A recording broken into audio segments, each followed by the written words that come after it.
Olá, eu super contente, privilegiada de ter aqui com a gente mais uma pessoa muito especial para a nossa conversa, nosso programa Na Real, e hoje o tio Flávio. É muito engraçado eu, com a minha idade, te chamar de tio tão jovem, mas eu sei por quê e o orgulho que você tem de ser chamado de tio, né? Então, tio Flávio, bem-vindo aqui no nosso bate-papo. Ô, Sandra, obrigado pelo convite. E eu sempre uso uma frase de um jornalista, um advogado, chamado Mario Toboni, que foi o criador da metodologia APAC, que ele fala que as coisas só têm sentido quando nós a conhecemos, né? E aí encaixa bastante nisso. Quando a pessoa está de fora, fala assim, tio Flávio é muito estranho, né? Mas eu fui batizado assim dentro de uma faculdade por alunos quando eu comecei no meu primeiro dia de sala de aula há 25 anos, completo em 2024 agora, 25 anos Uau! de sala de aula de graduação. 3 anos antes eu dava aula de ensino fundamental e médio. E eu, não foi uma coisa muito legal, não, porque quando eu cheguei em sala, eu me apresentei para alunos de sétimo período de publicidade. E aí os meninos falaram, não, como é que é seu nome? Flávio Toffani. Não, nos vamos chamar de Flávio Toffani, não. Eu falei, por quê? É um nome muito comum. Aí eu falei, gente, comum é que não é, né? Mas os meninos parecia que eles queriam provocar, sabia que era professor novo, ele já estava no final do período. E aí eu falei, então chama o nome que vocês quiserem. Aí eles falaram tio Flávio. O tio, naquela época, 98 mais ou menos, tinha aquela propaganda da Suquita, que ficou muito famosa. Lembro. Que estão até resgatando agora, porque pegaram a menina que estava no elevador com o tio que estava no elevador e eles estão resgatando agora para mostrar como Ah, eles estão. bem, Muito legal. que legal. E aí o tio era um cara que ficava tentando cantar uma menina mais nova e ia falar, aperta o 21, tio. E aí esse tio não tinha uma sonoridade muito boa. E aí foi É. justamente com, olha só que legal, o relacionamento com os alunos, no respeito, na proximidade, que aquilo que foi imposto de uma maneira se transformou numa coisa mais gostosa, numa coisa mais respeitosa. E eu, anos depois, eu criei na PUC de Minas um curso de gestão de marcas, de branding. E aí eu fui Hum, entender muito mais, eu dava aula de marketing, mas não tinha conhecimento de branding. Fui entender muito mais o sentido disso aí, sabe? Porque a marca, que não é um desenho, como esse aqui do tio Flávio, né, cultural, a marca é muito mais que um desenho. A marca são conceitos, né? São valores, exatamente. são percepções. E Uhum. aí o tio Flávio ficou recheado de percepções dados pelos alunos, dadas, e eu tive a obrigação de zelar por ele. Que Foi lindo, daí. que lindo. E você sabe, né, tio Flávio, que eu também sou chamada muito de tia Sandra pelas pessoas que trabalharam comigo no meu time. Então, Ah, é? eu também sou professora, também Aham. fui professora primária, então vivi um pouco disso, mas na época que eu tive times grandes, hoje eu estou em outra carreira, eu sempre chamava, vem com a tia, ou eles falavam a tia, e tinha muito aquela coisa carinhosa da gente cuidar. Eu não era Isso. mãe, mas eu me sentia responsável por eles. Então, eu sei que é muito carinhoso, embora tenha essa conotação antiga de uma pessoa velha, não é isso? Tio É, era quem era velho, quem não casou, quem ficou para titio, né? Tinha aquela isso. Tem visão todas pejorativa essas. do passado. Mas eu sempre também gostei muito de ser chamada de tia, porque tem essa coisa da confiança, né? Muito bacana. O sentido é que é legal, né? Primeiro foi uma Sim. afronta, depois eu É. falo que se todos nós soubéssemos, professores, que o maior patrimônio que a gente tem são os alunos, porque hoje eu vivo de aulas e de palestras. E as minhas Uhum. palestras, eu sou errado nisso, com certeza, mas eu não tenho um esforço de vendas, sabe? O esforço de vendas acaba que foi essa criação de relacionamentos de um aluno, ex-aluno que indicam, porque tem uma confiança, uma credibilidade, né, atribuída por eles. Mas Sim. eu acho isso muito gostoso, porque acaba sendo um acolhimento muito grande. Exatamente. E quem me apresentou o tio Flávio foi o Lucas Veríssimo, que é um querido também, amigo comum nosso, e ele falou: Nossa, eu tenho que te apresentar uma pessoa incrível, você vai amar. E já tem um tempinho que a gente está ensaiando essa conversa, desde que o Lucas nos apresentou, né, tio Flávio? Foi. Acho que foi até durante a pandemia, não sei se Foi, eu foi acho ou que se foi sim. antes. Eu sei que eu tinha cabelo à época, né? Você me conheceu numa versão diferente, agora estou numa versão nova. Mas foi uma live que foi feito o Lucas, como sempre, unindo as pessoas. e ele falou, nós vamos entrar numa live que vai falar sobre o sistema penitenciário, você quer entrar com a gente? Eu falei, Lucas, eu estou aqui na casa da minha mãe, no ambiente favorável com luz, essas coisas todas, mas posso entrar. E foi ali que a gente começou a conversar. E eu lembro que uma postagem, que você fez um texto, e eu lembro disso que eu uso até hoje, com o seu nome, inclusive, nas minhas palestras, uma fala sobre que explica a empatia, que eu adorei a fala que você trouxe do Moreno. Do Moreno, o poema do Moreno, lindo, né? Que é aquela do tirar o olho, né? Exato. A empatia não é só vestir não é só calçar o tênis do outro. É você ficar cara a cara, olho no olho, pegar o olho do outro e colocar no seu, e aí sim olhar o outro com o olho dele. Ou seja, não adianta eu olhar para as pessoas com a minha cultura dentro da minha caixinha. E aquilo ali foi muito legal, que eu falei, gente, olha a definição de empatia. E é legal isso, porque assim, você vai conhecendo pessoas que vão só acrescentando, né? A gente nunca está formado. Eu falo que a minha ansiedade é engraçado, porque você fala assim, agora eu fiz um mestrado, né? Então eu sou o cara mestre, eu fiz um doutorado. E aí, quanto mais você vai buscando, mais você vai vendo quão vasto é, né? A gente tem que estudar muito ainda.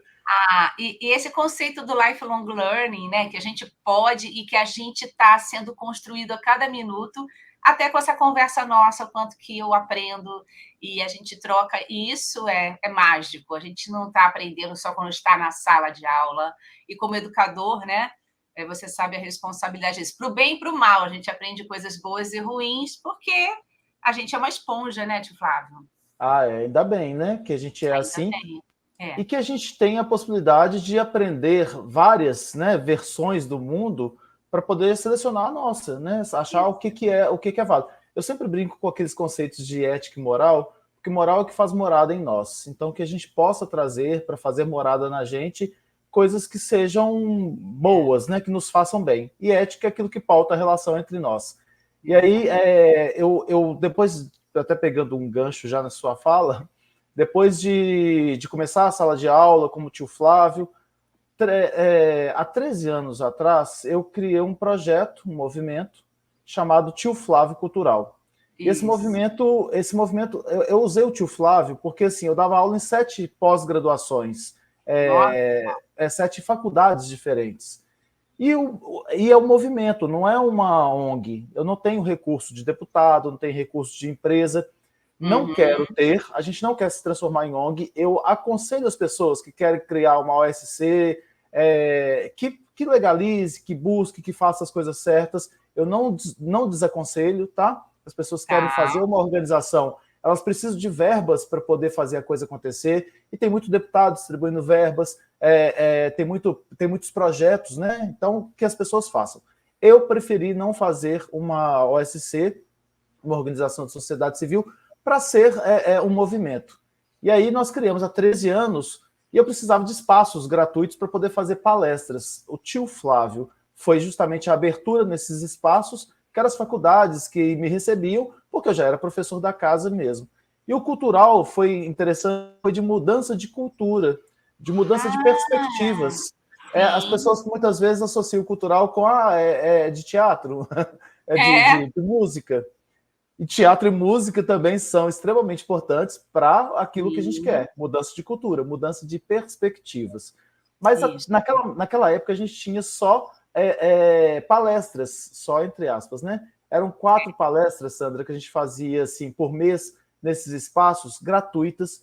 Naquela época não tinha esse negócio, acho que era a época do Orkut ainda. E a gente divulgava no Orkut, sei lá, no Facebook, onde era, e aí as pessoas ficavam sabendo, mandavam um e-mail para mim, e aí eu recebia 200 e-mails a cada evento, e eu mandava o ok, tudo manual mesmo, assim, sabe? Os eventos estavam lotados, eu ficava com medo dos bombeiros irem lá bater na porta e falar, olha, tá excedendo, né? Pega leve. E aí, então, esse negócio começou a disseminar, porque começou a ser um palco de espaço para que as pessoas pudessem trazer experiências novas. Para você ter uma ideia, a gente trouxe Design Thinking. Primeira palestra do Tio Flávio Cultural foi com 2 designers de Belo Horizonte, falando sobre Design Thinking, quando ninguém falava ainda. E aí a nossa ideia era ampliar a perspectiva das pessoas, profissionais ou não, para que elas também se enxergassem como profissionais sem aquela síndrome do vira-lata, que a gente muitas vezes tem em algumas capitais brasileiras, achando que só São Paulo e Rio que tem projetos de destaque, pessoas de destaque, né? Então a gente começou a fortalecer as pessoas. Poxa, e aí uma outra coisa interessante, a gente tem feras na área de moda, feras na área de cinema dentro de Belo Horizonte, feras na área de gastronomia. Sim. Por que não fazer as pessoas conversarem, né? Demais. Cada um é fera na sua bolha. Exato. Cada um é fera. Então, vamos conversar? Aí a gente provocava eventos em que a gente trazia essas pessoas e elas se conheciam. Então, por isso que o Lucas fala que eu sou expert em aproximar as pessoas, porque era o momento que a gente tinha de trazer. Só que aí foi legal o seguinte, essas palestras foram demandadas para outros espaços, não só para os espaços de escolas ou de shoppings, que a gente fazia também gratuitamente. Ninguém pagava nada para ir, tá? E aí a gente foi começando, então, a fazer, por exemplo, numa instituição que cuida de crianças com paralisia cerebral, para os funcionários, que eles não têm acesso, eles não têm condições de pagar um treinamento. Então, a gente foi levando para espaços diversos. A gente chegou antes da pandemia com 81 grupos de voluntários. Uau. Então, cada grupo tem um gestor e os gestores coordenam os outros voluntários. Esse gestor está dentro de uma cadeia comigo, que a gente faz reuniões contínuas, né, constantes, mas todos voluntários. E a gente trabalha o voluntariado do seguinte aspecto: você não é obrigado a fazer. Você quer fazer?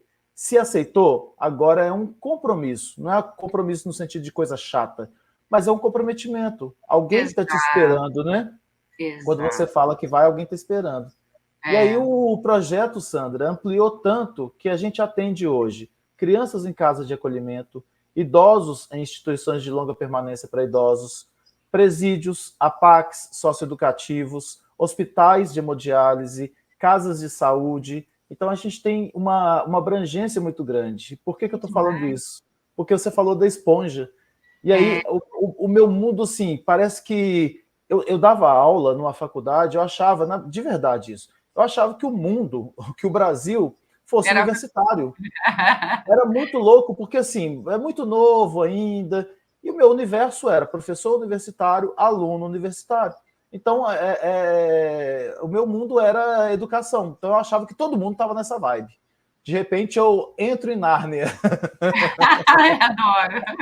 Só que são várias Nárnias, né? São Você várias conhece a história dos moradores de rua, é uma Nárnia. Sim. Você conhece a história das prostitutas, outra Nárnia. Você conhece a história dos presos. Então, o meu mundo mudou completamente, que eu deixei o marketing e fui trabalhar com as relações humanas. Isso, e assim, você falando de fera, você é super fera. Você é formado em comunicação, tem mestrado em engenharia, não é isso? Ainda tem o lato sensu em inclusão social, educação, diversidade e inclusão social. Ou seja, uma pessoa super preparada e pelo que eu vejo também com sede de conhecimento o tempo todo, né? Então, como é que também é esse perfil que você foi construindo e como que você vê essa disseminação também desse teu conhecimento? É através do social que você multiplica o seu conhecimento, que você divide um pouquinho o seu conhecimento? Me conta um pouco da sua visão. Quando eu comecei no marketing, eu acabei minha faculdade e a faculdade me chamou para dar aula. Então, eu tinha muita teoria, mas pouquíssima prática. E o marketing precisa... A gente precisa na universidade de matérias que façam a gente pensar. A teoria é extremamente importante, porque ela nos provoca, ela nos rompe, mas eu precisava da prática. O social já foi o contrário. Eu não passei por nenhum processo para chegar no social. Por exemplo, eu trabalho com presos, mas eu nunca fui preso. Eu trabalho com pessoas com câncer, mas eu nunca tive câncer. Não foi pela dor própria. Isso, eu tento até construir essa fala para poder tentar explicar para as pessoas por quê. E aí eu pego uma fala da Mipi Guiz. Mipi Guiz é aquela mulher que salvou a família da Anne Frank. E aí perguntaram para ela uma vez por que ela fez aquilo, que ela salvou uma família judia e ela poderia ter morrido por isso. Ela falou, fiz porque era o que tinha que ser feito. Não tinha outra escolha. O que eu ia fazer? Cruzar os braços. Então, essa questão da Don Quixote fala isso, né? Não é sonho, não é utopia, é justiça. Então, é isso que mudar o mundo é justiça. E aí foi justamente quando eu caí quando eu entrei no social. Eu entrei no social e eu tinha a prática. Eu estava vendo as dores, eu estava sofrendo com as dores, aí eu tive que buscar a teoria. Como é que lida com essas questões? Porque imagina em cada situação. Eu chego numa casa de acolhimento de crianças, e aquela criança fala assim, tio, você volta? E aí eu fico assim, volto, né? A gente tem reação aqui sempre. Porque todo mundo que eu tive me abandonou. E aí você começa a sair daquilo ali, entrar, né, no ônibus para voltar para casa chorando. E aí você fala, você não vai ajudar muito, lógico, chorar faz parte. Chore, lave. Mas o sofrer, a dor dele, não vai me ajudar muito. Então eu tenho que sofrer a dor com ele, para que a gente possa caminhar juntos, né, e, dentro do meu limite, fazer aquilo que é necessário. A disseminação do conhecimento, eu acho que o social, ele me dá mais conhecimento do que eu próprio dissemino. Por exemplo, eu tenho um projeto nos presídios que começou depois da pandemia, durante a pandemia. Foi criado um presídio em Belo Horizonte, pertinho de Belo Horizonte, na verdade, São Joaquim de Bicas, 1h30. Foi criado um presídio LGBT. Nesse presídio estava tendo o índice de suicídio altíssimo, tinham 9 suicídios à época quando eu cheguei. A Secretaria de Justiça pediu para que eu entrasse lá para poder fazer um trabalho voluntário. Não entrava a igreja, porque estava na pandemia, não entrava escola, porque estava na pandemia, visita de família não tinha. E aí eles falaram, porque está tendo muito suicídio, você pode fazer alguma coisa? E eu falei, meu Deus do céu, o que eu vou fazer? Né? Porque eu não sei, eu não sou especialista, a gente tem que saber o lugar da gente. Né? Eu sou jornalista, eu até brinco com a palavra, isso é uma brincadeira mesmo, tá? Comunicador, né? Eu vejo a dor e eu comunico essa dor. A palavra comunicador não tem esse sentido, é só para brincar mesmo com ela, para ressaltar. Ainda tem o educador, né? Exatamente. A gente pode brincar também. Mas aí eu entrei lá, Sandra, e aí eles falaram assim, olha, você pode fazer o que você quiser. Eu falei, eu posso entrar nos pavilhões sem nenhum policial me acompanhando? Pode. Aí eu entrei, quando eu cheguei na primeira cela, eu tenho um áudio disso gravado de uma pessoa do Ministério da Justiça de Brasília que mandou esse relato para mim depois, e que, assim, para mim é o Oscar. Sabe aquele negócio do reconhecimento que a gente sempre... mas a gente podia aparecer no Fantástico, né? A gente entender, no social, inclusive, que a gente não vai aparecer no Fantástico. Não né? vai. É pouco provável que você apareça. Isso não atrai. O que a gente não faça para aparecer no Fantástico, né? Exatamente. A gente não vai mexer nesses caminhos. E aí, quando eu entrei, então, para conversar, tinham 3 trans lá dentro da cela, e aí eu sou professor, então o que eu fiz? Falei. Quando elas viram que eu não ia parar, elas começaram a falar. E aí eu vi que eu tinha que ouvir. Olha só, a vida toda falando, a gente esquece de ouvir. Exato. E aí foi que quando ela pediu um caderno e uma caneta para ela colocar no papel as dores dela, porque ela não podia ir para psicólogo, porque não tinha retirada de preso com constância. Entreguei o caderno, entreguei a caneta, pedi para ela me entregar daí a 2 meses, porque eu falei, vai ficar 2 meses, já alivia a mente, né? 2 meses aliviando a mente vai ser ótimo. E aí evita o suicídio, a automutilação. 1 semana depois ela me entregou o caderno com a história de vida dela. E aí o áudio é quando a ouvidoria veio fazer uma inspeção nesse presídio, a ouvidoria do Ministério da Justiça, e essa trans falou assim, se não fosse o caderninho do tio Flávio, eu teria me matado. Meu Deus. Isso eu tenho esse áudio da ouvidora que eu uso para as pessoas que trabalham nos CRAS, eu uso para as pessoas que trabalham em sala de aula. A gente não sabe o impacto da nossa fala, da nossa presença, da nossa escuta diante daquelas pessoas. E aí, olha só como... E tem coisa que planilha de Excel não suporta. Isso não entra em planilha de Excel, Sandra? Quantas vidas a sua fala salvou? Não entra. Quantos professores aqui, sem esse intuito, de fato, salvaram vidas? Ou ampliaram perspectivas, né? Diversos. Mas ninguém nunca chegou para ele e falou assim, olha, eu devo isso a você. Um ou outro, lógico, né? Aluno fala isso para a gente. Então, é esse ampliar perspectivas. Por isso que eu falo que o social é que me ensina. Daí surgiu um projeto, Diários da Liberdade. Esse projeto, a gente tem que os presos escrevem no caderno de 60 folhas a história da sua vida. Infância, adolescência, o encontro com o crime, como é a relação da escola, como é a relação da família. Então, hoje eu tenho 1.200 caderninhos guardados na minha casa, com todos... Juro, e o projeto está em andamento ainda. Coisa mais linda. Imagina o que são 1.200 pessoas ali dentro de casa. Exatamente, que incrível. E você falando, eu fico pensando na motivação intrínseca, né? Que a gente fala muito hoje em dia, né? O que leva a gente a se mobilizar? E aí, ouvindo a sua história, que você falou, não, eu não fui preso, eu não tenho isso, eu não tive câncer, mas a tua motivação intrínseca, que é a tua motivação que conversa com o teu coração, que faz com que você realmente se engaje, está muito ligada nesse impacto no outro, de ajudar genuinamente o outro a se desenvolver, transcendendo toda a questão do social, que eu também trabalho bastante no social. Não chego a seus pés, mas um dia eu vou chegar. Mas que é uma coisa que eu acho que a liderança das organizações precisava aprender. Ou seja, qual é a motivação de ser um líder? Não é ganhar mais dinheiro, porque não deveria ganhar mais dinheiro porque você é líder, você ganha mais dinheiro se você está numa posição de maior responsabilidade, mas não necessariamente porque você é líder. Mas qual a sua motivação genuína em ser líder dentro de uma organização?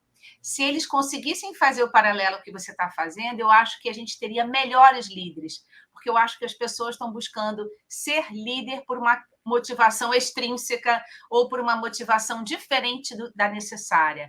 E acho que aí tem a ver com esse engajamento que você está falando. Faz sentido, tio Flávio? Faz, com certeza. Eu li um livro, O Sentido da Vida, do Contardo Caligares, que foi escrito por ele, mas ele faleceu durante a pandemia, que era um psiquiatra. E ele conta a história de um Francesco Petrarca, se não me engano é esse nome mesmo, que é um poeta italiano. E ele fala sobre uma poesia dele que diz o seguinte, não tem títulos as poesias, então a primeira estrofe vira o título. Uma boa vida é aquela que... Não, uma boa morte é aquela que honra toda uma vida. Uma boa morte honra toda uma vida. Poxa, como é isso? Será que uma boa morte está no campo de batalha? Será que eu estou dando aula e por morrer ali? Será que é isso? E aí ele foi lendo o poema, que na verdade a avó dele falava para ele. E ele descobriu que o que ele queria dizer, dentro do poema dizia isso, que uma boa morte é quando você morre apaixonado. E o apaixonado é apaixonado por uma causa, é apaixonado pela sua própria vida, é apaixonado pelo legado que você está deixando. Então isso é morrer apaixonado. Porque hoje, quando a gente trabalha, eu vou falar ILPIs, mas não são só lá nas casas de idosos, não. A gente vê muitos idosos que foram deixados pelos seus filhos, não estou aqui para julgar, porque cada um tem um contexto, logicamente, mas que elas não têm mais expectativa. Teve um projeto que a gente criou, que esse projeto está em andamento agora, que é maravilhoso. A gente tem um voluntário que liga toda semana, chamada de vídeo, para esses idosos, ouvindo a história deles, que eu criei, inclusive, a partir do projeto dos presos. E aí, ouvindo as histórias deles, e aí, depois de 6 meses, esse meu voluntário escreve um livro com as histórias ouvidas, manda imprimir como se fosse um TCC, sabe? Com a fotinha dele na frente, com o título que eles escolheram juntos. E aí, os livros não têm para a gente o sentido de imortalizar uma ideia, sim, uma pessoa. Então, a gente sim, deixa ali para ele, entrega para ele o livro da história da vida dele. E aí é justamente a imortalização. E tem um outro projeto também, que a gente chama de esperançar, na verdade. O outro projeto que a gente tem de fazer esse contato contínuo com os idosos, porque a gente está percebendo muito essa falta de sentido. Parece que assim, perdi o movimento, perdi a saúde. Então, a gente está fazendo vários projetos voltados, virtuais, inclusive, que a pessoa pode ajudar de onde do mundo estiver, né? Mas que mantém esse contato com os idosos. E a gente está vendo muito como a devolutiva dos idosos, falando, poxa, eu estava tão desanimado, eu estava tão sem sentido. Então, você atribui a ele alguma coisa para que ele tenha sentido, né? Exato. Isso é muito legal. Aí você fala da motivação, é isso mesmo, assim, aquele termo que a gente usa, né, que o japonês, a gente adaptou do japonês, que é o Ikigai. Tem uma série chamada Zonas Azuis, acho que ela está na Netflix ou na Prime. Que fala... Nossa, é maravilhosa. Tem até um livro também desse pesquisador. Zonas Azuis pegou cidades do mundo em que as pessoas vivem mais de 100 anos. E aí ele foi pesquisar, já tem 20 anos que ele está pesquisando isso, para descobrir por que essas pessoas vivem por mais de 100 anos, saudáveis, longevidade saudável. E aí ele foi descobrir alguns fatores. Fé, a fé, não a fé como a gente às vezes atribui a ela, né? Aquela fé religiosa fanática, mas uma fé de acreditar em algo, convivência. Tem as coisas que exercício físico, essas coisas todas assim, mas convivência. Relacionamento, né? Relacionamento. E relacionamentos saudáveis. Aquela pesquisa de Harvard, você deve conhecer, começou lá em 1932, é a pesquisa mais longa que existe de desenvolvimento humano, que quando pegou os meninos de 18 anos, eles falaram, né, que o que é a felicidade para eles? Fama e dinheiro. Esses mesmos meninos foram entrevistados aos 50, relacionamento. E aos 80 eles falaram, eles viram que quem aos 50 investiu em relacionamento estava mais saudável, no envelhecimento, né, uma longevidade mais saudável. Então, essa motivação é justamente entender assim, é tão difícil, que parece fácil quando a gente fala, mas qual que é o propósito da gente? Porque às vezes a gente se engana com o propósito, mas qual que é de fato o propósito? O que eu vim fazer aqui? Romantizaram muito a palavra propósito, você não acha, tio Flávio? Acho que romantizaram muitas palavras. Muitas palavras. Olha, fantástico isso que você falou. A gente está, por exemplo, a gente trabalha com famílias que são adotivas, grupos de adoção. E aí tem muitas pessoas que têm uma romantização de família e aí vão e querem adotar uma criança. E aí, quando adotam uma criança, veem que não é aquilo que elas esperavam. Primeiro, na adoção ainda tem um aspecto, né? Eu quero adotar uma criança de até 1 ano de idade, branca, sem doença. Quando adota uma criança, ela vê que não é daquele jeito, que ela não está dando conta, e a gente tem que começar a encarar, porque a gente esconde isso, porque dói falar sobre isso. Mas a gente tem, em vários lugares, não só no Brasil, o conceito de família, que para mim é perfeito, não existe para muita gente. Exatamente. Família, para algumas pessoas, é um horror. É onde a pessoa é espancada, é abusada. Então, a gente tem que começar a olhar que a gente preserve o sentido da família como acolhimento. Lógico, que a gente resgate, mas que a gente entenda que não é só esse sentido que existe, existem outros. E aí você vai conversar com uma criança, você vai ver que ela vai trazendo esse sentido de família totalmente deturpado, porque ela viveu isso. Né? Então, o propósito é a mesma coisa, que a gente entenda que parece que está forçando a gente a ser feliz, está forçando a gente a ter propósito, e aí vem um monte de gente lá fora, influenciadores, coaches que não estudam, para falar o quê? Todos temos que ter propósito, todos temos que ser felizes. Poxa, a gente vai sofrer, a gente vai cair, a gente vai chorar. E real, né? A gente vai frustrar, né? E aí a gente cria, então, uma geração que não está conseguindo se frustrar, lidar com as frustrações. Exatamente. E quando a gente vê também, né, essa questão do propósito, ele pode ser pontual, ele pode existir hoje, pode não existir amanhã, ele pode ser pequenininho, ele pode ser gigante. Na verdade, aquilo que você falou, né, que é o que te faz, te conecta com aquela ação, né? Então, você estava trazendo aí de várias iniciativas que você tem, e até como é que você consegue administrar tanta coisa e tanta dedicação. Uma delas é esse livro maravilhoso seu, de JK, e que eu achei esse título, só o título vale lindo. Tudo. O título é um título que te chama, fazer, vem aqui, me ler, né? Que Todo Mundo é Filho de Alguém, Eu que Sou Mãe. Falou muito para mim esse título, li um livro maravilhoso. Inclusive, antes de falar do livro, tem a história da sua mãe que voltou a estudar depois de 72 anos, não é isso? Minha mãe entrou aos 69 anos 69, na faculdade formou, né? E formou aos 72. A minha mãe, o sonho dela, minha mãe ela é viva, tem 88 anos de idade. Isso. Ela sempre foi professora, 30 anos dando aula, mas com aquele curso normal de ensino médio, né? Que ela tinha feito. Né? Na minha época. Eu acho que ainda existe esse curso em algumas escolas. Sabe? Sei que hoje tem que ter curso universitário, né? Isso, para ser professora primária, que eu acho bom. Eu acho também. E prepara melhor, né? Muito pouca orientação só no ensino médio. Acho muito conteúdo, muito conhecimento que a gente tem que ter para lidar com criança. Responsabilidade, né, também. Né? Mas, enfim, naquela época da sua mãe, era um baita curso de formação. Com certeza. E aí ela foi dar aula deu aula com esse curso, e aí, aos 69 anos de idade, já prestes a aposentar, minha mãe decide fazer faculdade. e ela não fala com ninguém. Ela pegou um ônibus de Santa Luzia, que fica a 30 minutos de Belo Horizonte, se inscreveu na faculdade, e a faculdade que eu era professor, mas ela não me contou. E aí foi justamente quando ela passou, naquela época não tinha internet, aí ela foi pegar o resultado, passou, contou para todo mundo. Algumas pessoas falam, mãe, mas você já é velha, né? Vai descansar, vai aproveitar sua vida. O que é aproveitar a vida, né? Para ela era aquilo. Isso. E aí foi justamente quando ela entrou aos 69 e saiu aos 72. Eu lembro que eu estava dando aula à noite, e aí eu empolgava durante o intervalo, e os alunos também empolgavam, e a gente ficava um pouquinho mais quando batia o sinal.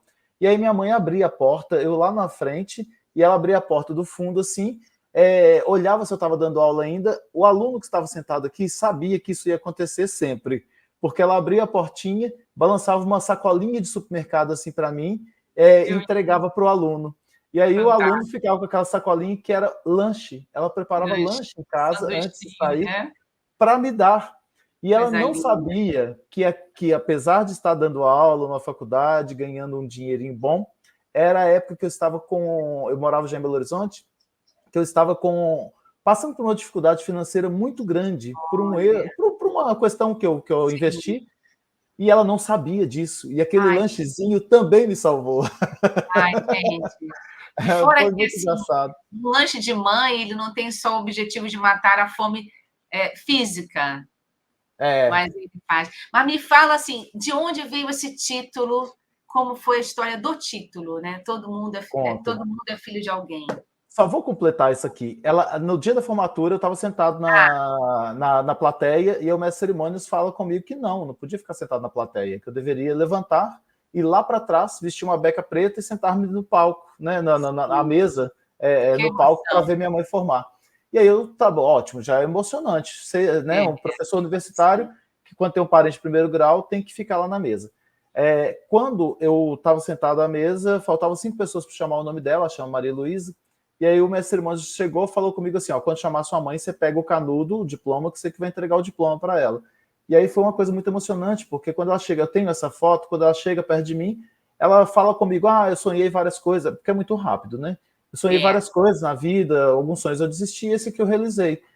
Só é velho quem se entrega. É o conceito de velho, né? Só é velho quem se entrega. E aí, em destaque, eu até destaquei no seu livro essa frase, que é maravilhosa, só é velho quem se entrega. Aliás, tem várias frases, insights, histórias lindíssimas e duras, né? Duras são. Eu fui escrevendo, fiquei pensando, meu Deus, como contar tudo isso? Mas é aquilo que o Byung-Chul Han fala, né? No livro chamado Sociedade Paliativa.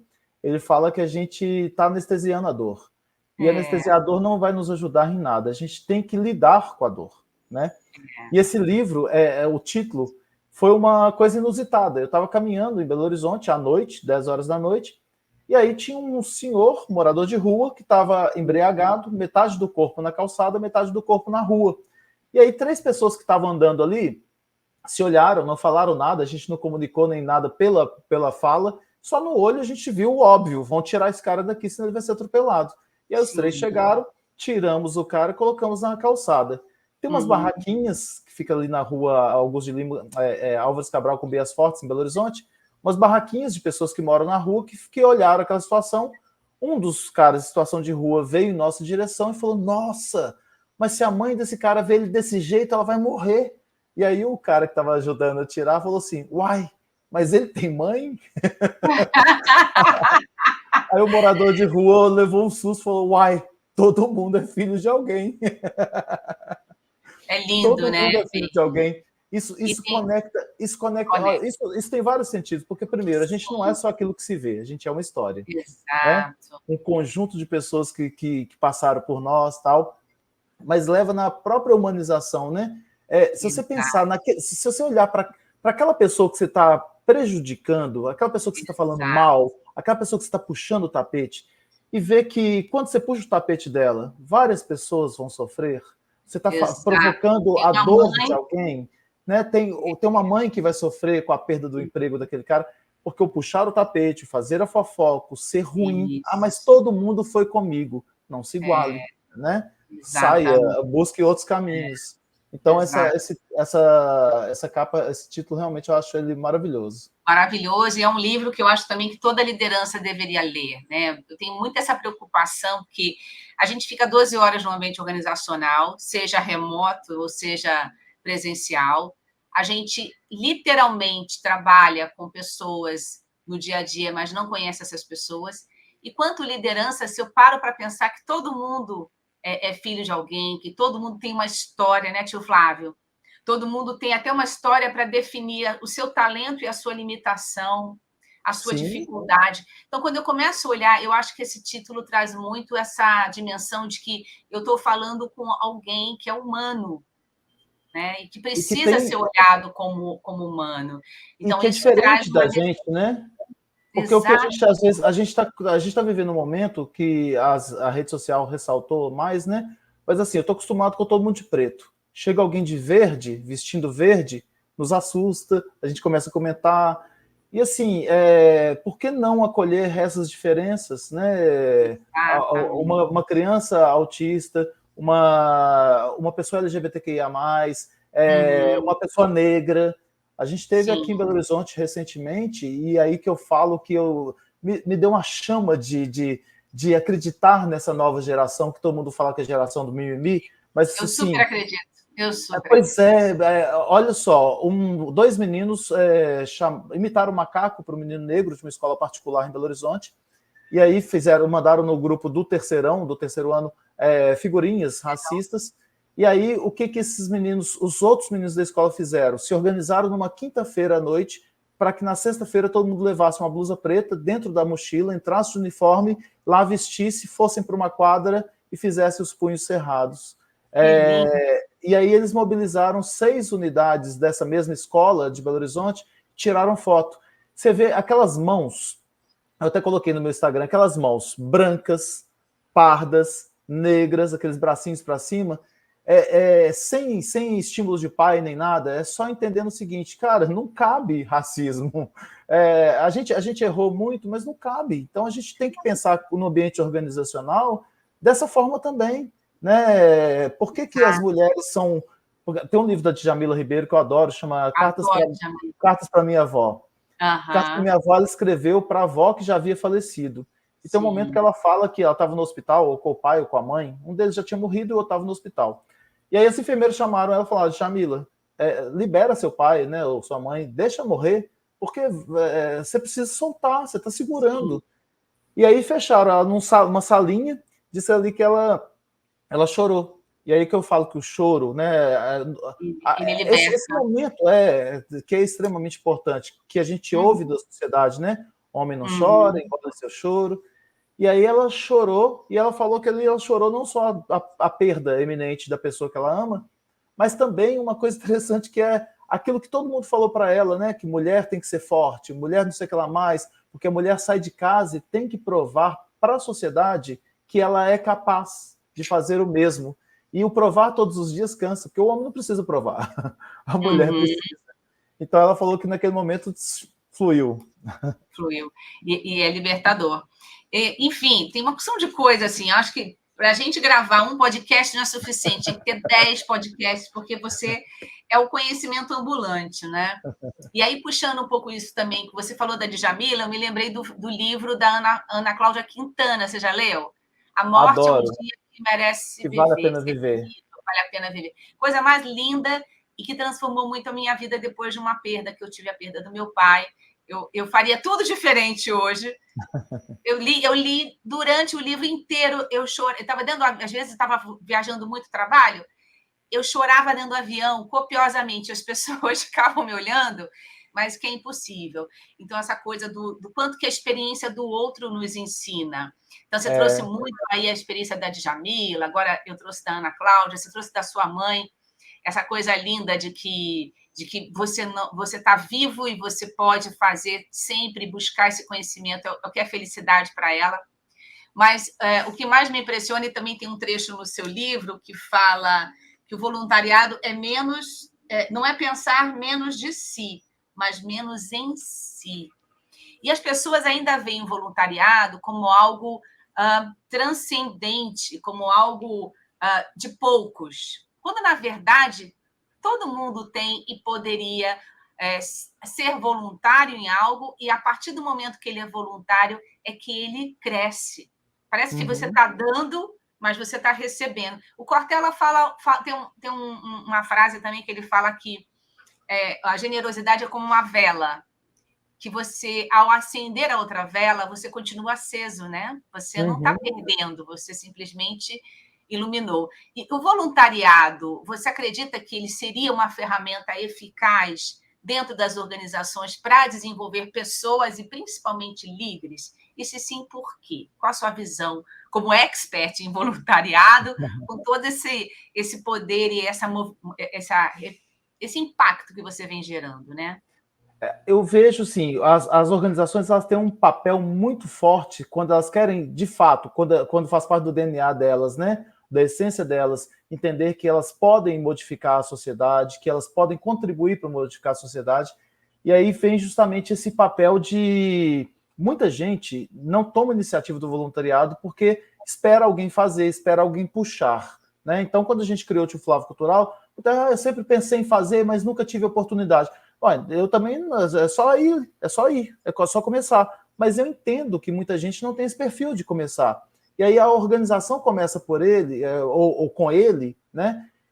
Eu acho que é já o start para fazer com que a pessoa conheça, amplie suas perspectivas, saia daquela caixinha que eu vivia, de achar que o mundo é universitário, de achar que aquelas dores são as únicas que existem. As dores dos outros, conhecendo-as, não vão diminuir as minhas. A gente não tem esse negócio de comparar dores, né? Dores não se comparam. Sim, Dores não tem escala de 1 a métrica. 10, qual é a sua dor, né? Não tem essa questão. O pessoal manda muita mensagem para mim. Eu quero levar meu filho para um projeto desse seu, porque eu quero ver que ele veja o que é sofrer. Mas às vezes ele está sofrendo e a dor dele é legítima, né? A gente não tem que desconsiderá-la. Mas a organização tomando essa iniciativa, ela pode despertar, logicamente, nas pessoas um olhar diferenciado para que ela possa fazer por conta própria. Aquelas que não dão conta de fazer por conta própria, que acham que precisa realmente de um grupo, ali tem essa possibilidade. E segundo, que é justamente fazer a organização pensar socialmente. É lógico que a gente fica desconfiado, porque as pessoas falam, né, mas é promoção social, as pessoas querem fazer o marketing, né, muitas das organizações nem divulgam aquilo que fazem. E elas têm verba para fazer, dou palestra em várias organizações que destinam verba para poder fazer o voluntariado. A gente não tem verba. Então, assim, já é uma iniciativa fantástica. O voluntariado corporativo, ele tem que ser incentivado. A gente ainda está muito pequeno, ele tem que crescer mais ainda, e as organizações têm que conhecer. Então, já tem setores, né, dentro das organizações que saíram do RH e que já estão como voluntariado corporativo. Isso é ideal. E aquilo que o Cortella falou, o Dimenstein também fala essa questão da vela, mas tem o Confúcio que fala, né? Se eu tenho uma laranja e você, Sandra, tem uma laranja, se nós trocamos a laranja, cada um sai com uma laranja. Exato. Se eu tenho uma ideia e você tem uma ideia, nós trocamos a ideia, cada um sai com 2 ideias. Exato. Imagina o quanto que nós podemos partilhar, compartilhar nessas ações todas. Então, o ganho da saúde emocional e mental para os funcionários é muito grande. E ainda tem a relação, a saúde social, que a gente está cada vez mais digital, correndo demais, né? E às vezes deixando de se relacionar fisicamente, né? Então tem esse ganho. Agora, eu vou até te mostrar uma coisa, te pedir permissão, não sei se vai dar para ver. Está dando para ver. Aqui está a logo, né? E embaixo o cultural. O cultural de baixo é aquilo que eu falei da mudança de perspectiva. Então, isso dá suporte a tudo isso. Sim. O designer, que é o Gustavo Greco, que é um cara assim, premiadíssimo, é mineiro, vai lá para Cannes para representar como jurado o Brasil em coisas de criatividade. Ele nos deu essa arte. Que lindo. E aqui, esse T e esse L, né, o T e L tem duplo sentido. Ele fala, olha, o voluntariado é aquele que dá e aquele que entrega. Então, ele colocou uma letra com 2 sentidos. Agora, o mais fantástico disso é que está dentro de um quadrado. E quando ele criou dentro do quadrado, ele falou, não, Greco, tira o quadrado, porque a gente voa, né? A gente quer voar. gaiola, preso, batendo. E aí ele falou uma coisa fantástica: olha, o voluntariado é isso. Você faz tudo o que você pode fazer, tudo que está ao seu alcance, com o maior amor, tal, mas você faz tudo. Mas tem uma hora em que você não dá conta, porque depende do outro. Essa hora, o outro tem que tomar a iniciativa, sabe? Então, isso cabe muito para as organizações mesmo, que eu posso oferecer para ela, mas depende do outro mudar a sua perspectiva, mudar a sua maneira de ver, depende do nosso assistido, né? Da pessoa que nós encontramos. Então, assim, é para saber que a gente tem limite, porque às vezes, quando eu tive muito problema disso com os grupos que trabalham com crianças com câncer e com idosos. Às vezes voltava numa visita, que é mensal, e as pessoas não estavam mais lá. E aí a gente teve que trabalhar a questão da perda, a questão do luto. Por isso que aí eu comecei a estudar também muito sobre essa questão da finitude. E agora, inclusive, você foi convidado e faz parte de um livro que a gente vai lançar em maio, chamado Toda Dor e Todo Amor que eu sinto aqui. Toda dor e todo amor. Nós pedimos especialistas para escreverem cartas para as dores. Uma pessoa falar sobre o Alzheimer, porque imagine quem tem alguém em casa, é cuidador familiar, não sabe como lidar com aquele idoso ou com aquela pessoa e fica se culpando, que eu não estou dando conta. Até tem um canal muito legal chamado Bom do Alzheimer, que é uma... Olha. Ele é fantástico. Eu estou anotando tudo que você está falando, você viu que eu estou anotando. Depois de ter a gravação, eu já estou anotando. Já fica da mão.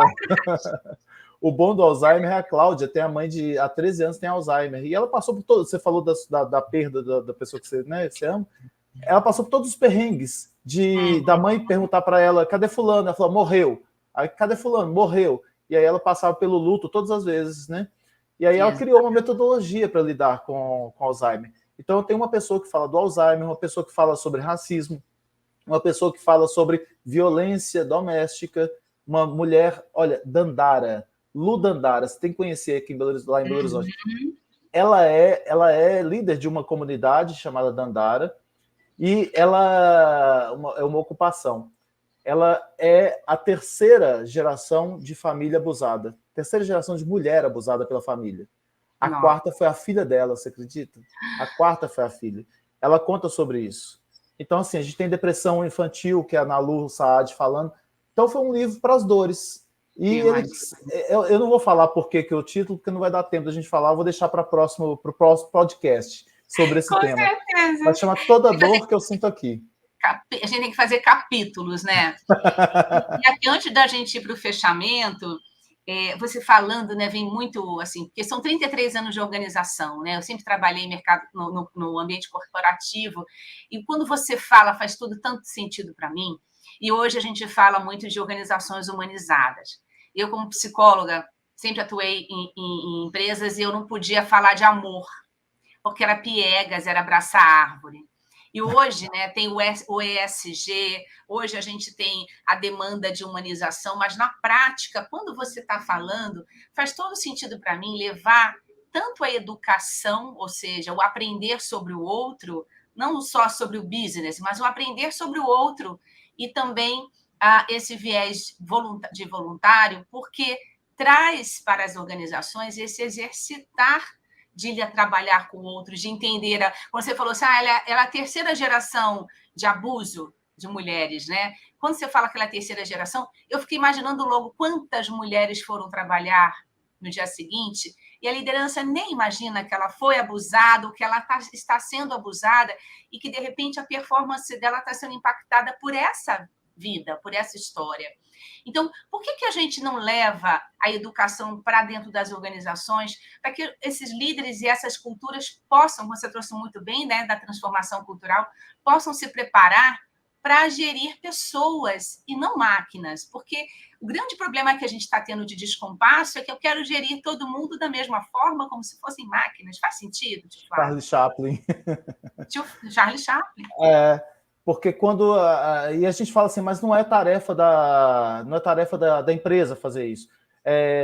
Eu sempre, nas palestras para professores e pais, eu falo sobre essa questão. Aqui está o indivíduo. O indivíduo tem todas as suas características E aí as pessoas até falam assim, eu trabalho muito com os presos, aí as pessoas falam assim, porque eu também sou de periferia, sou de favela e nunca cometi crime. Cara, todo mundo é diferente. Todo mundo é diferente. Porque tem numa mesma família irmãos, um que é alcoólatra, outro não. Então aqui tem uma constituição do indivíduo que é psíquica, que é emocional, que é mental, que é física, espiritual, genética, né? exato, Por aí vai. exato. Se esse indivíduo tem alguma falha, porque tem uma malha que o cerca aqui, tá? Que o protege. Se esse indivíduo tem alguma falha nessa malha, cai numa outra malha, que é a família. Nossa, seria tão bom que a família fosse igual a que eu dei como referência, que é a minha, né?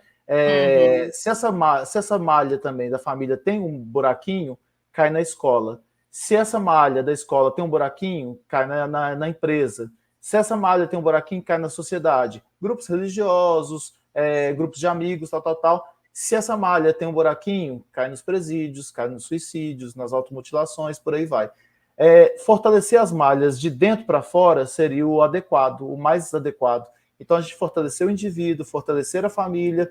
Isso é papel da empresa? Lógico, porque quando você está trabalhando o indivíduo, você está tendo ele ali como parte, né? Fazer parte. E ele sendo fortalecido, ele não está dando só o melhor dele para a organização, mas como ele está sendo feliz. E é aquilo que você falava há 30 anos atrás, e que muita gente não achava estranho, mas que hoje é que todo mundo busca. Todo mundo quer felicidade nas organizações. O que é ser feliz? É eu estar no lugar onde eu acredito no que eu faço, onde a ética da empresa bate com a minha ética, casam com a minha ética, e onde eu consigo ver que aquilo que eu estou fazendo vai ser aproveitado para muita gente. Agora, se não der... Às vezes tem empresas que são maravilhosas, mas a gente já deu tudo que tinha que dar. Sair e buscar outras não é nenhum problema, né? Com certeza. A gente deixou... A gente não tá... a gente investiu nessa pessoa... Eu lembro no curso que eu fiz lá na Disney, que falava assim, mas você está investindo nas pessoas aqui da Disney para ir trabalhar na Universal, porque a maior parte que sai da Disney vai para a Universal, às vezes quando acaba de fazer um curso aqui e tal. Aí falou, eu prefiro investir nelas para que elas trabalhem aqui e me deem o melhor enquanto está aqui, do que não investir e elas não serem boas aqui dentro, né?